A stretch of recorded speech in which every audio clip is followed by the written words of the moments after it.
Hello friends, welcome back to ഗയാമി ലഷ time. നമ്മളിന്ന് ഉച്ചയൂണിന് കഴിക്കാൻ പറ്റിയ നല്ലൊരു കിടിലൻ തോരനുമായിട്ട് വന്നിരിക്കുന്നത് മുരിങ്ങയിലയും ചക്കക്കുരുവും കൊണ്ട് ഒരു അടിപൊളി തോരൻ. നമ്മളുടെ വീടുകളിലെല്ലാം കാണപ്പെടുന്ന ഒരു മരമാണ് മുരിങ്ങ അല്ലേ. അതിൻ്റെ ഇലയ്ക്ക് ധാരാളം ഗുണങ്ങളുണ്ട്. സാധാരണ എല്ലാവർക്കും അറിയുകയില്ല. BP ഒക്കെ കുറയ്ക്കാൻ ഏറ്റവും നല്ലതാണ് മുരിങ്ങയില. മുരിങ്ങയിലയിൽ potassium, calcium, iron, vitamin A, B എല്ലാം അടങ്ങിയിട്ടുണ്ട്. ഇത് നമ്മൾ ആഴ്ചയിൽ ഒരു 2 നേരമെങ്കിലും മുരിങ്ങയില ഭക്ഷണത്തിൽ ഉൾപ്പെടുത്തുന്നത് വളരെയധികം നല്ലതാണ്. അപ്പോൾ ഇന്ന് നമ്മൾ മുരിങ്ങയിലയുടെ ടേസ്റ്റ് ഇഷ്ടമല്ലാത്തവർക്ക് ഇതേപോലെ ചക്കക്കുരു ചേർത്ത് തോരൻ വെച്ച് കഴിച്ചാൽ നല്ല ടേസ്റ്റായിരിക്കും. എങ്ങനെയാണ് ഉണ്ടാക്കുന്നത് നോക്കിയാലോ.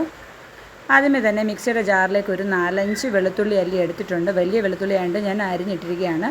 അതിലേക്ക് ഒരു 1/2 കപ്പ് നാളികേരം ചിരവിയത് ചേർത്തിട്ടുണ്ട്. അതിലേക്ക് 1/4 ടീസ്പൂൺ മഞ്ഞൾപ്പൊടിയും 1/4 ടീസ്പൂൺ മുളക് പൊടിയും ചേർത്ത് ചതച്ച് വെക്കുക.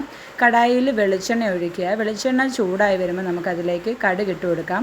കടുക് പൊട്ടി വരുമ്പോഴതിലേക്ക് 2 വറ്റൽമുളക് ഇട്ട് കൊടുക്കുന്നുണ്ട്. ഒരു ചെറിയ സവാളയും അരിഞ്ഞതിന് ശേഷം നീളത്തിൽ അരിഞ്ഞ സവാളയാണ്. അതിലേക്ക് നന്നായിട്ട് വഴറ്റിയെടുക്കുക. ഇതിലേക്ക് നമുക്ക് ചക്കക്കുരു ഇതേപോലെ ചെറുതായിട്ട് അരിഞ്ഞത് വേണം. നമ്മൾ മെഴുക്ക് പുരട്ടിക്ക് വെക്കുന്ന പോലെ എടുക്കരുത്. ചെറുതായിട്ട് അരിഞ്ഞ ചക്കക്കുരും അതുപോലെ മുരിങ്ങയില ഇതേപോലെ ചെറുതായിട്ട് അരിയുക. മുരിങ്ങയില അരിഞ്ഞാൽ കഴിക്കുകയൊന്നുമില്ല. ഇതേപോലെ ചെറുതായിട്ട് അരിഞ്ഞ് നമ്മൾ നേരത്തെ തയ്യാറാക്കി വെച്ചിരിക്കുന്ന അരപ്പൂടെ ചേർത്ത് ഒരു 1/4 ടീസ്പൂൺ ഉപ്പും പിന്നെ ചക്കക്കുരു വേവാൻ ആവശ്യത്തിന് വെള്ളം, ഒരു 1/4 കപ്പ് വെള്ളം കൂടെ ഒഴിച്ച് അടച്ച് വെച്ച് നമുക്കൊരു 5 മിനിറ്റ് വേവിക്കുക. ഇതേപോലെ തല്ലിപ്പൊത്തി വേണം അടച്ച് വെക്കാൻ. അടച്ചൊരു 5 മിനിറ്റ് ആവി വന്നതിന് ശേഷം നമുക്ക് തിരിച്ചിട്ട് കൊടുക്കാവുന്നതാണ്. ഇത് ഇലയായതുകൊണ്ട് പെട്ടെന്ന് റെഡിയാവും. പക്ഷേ ചക്കക്കുരുവിന് കുറച്ച് വേവ് ഉള്ളതുകൊണ്ടാണ് ആദ്യമേ ചക്കക്കുരു ഇടുന്നത്. ഇപ്പോഴൊരു 5 മിനിറ്റ് കഴിഞ്ഞിട്ടുണ്ട്. ആവിയൊക്കെ വന്നിട്ടുണ്ട്. നമുക്കിതൊന്ന് തിരിച്ചിട്ട് കൊടുക്കാം.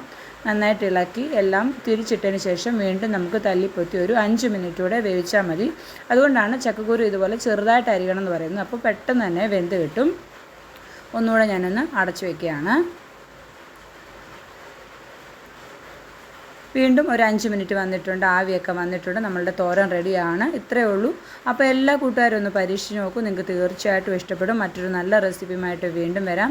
Thanks for watching.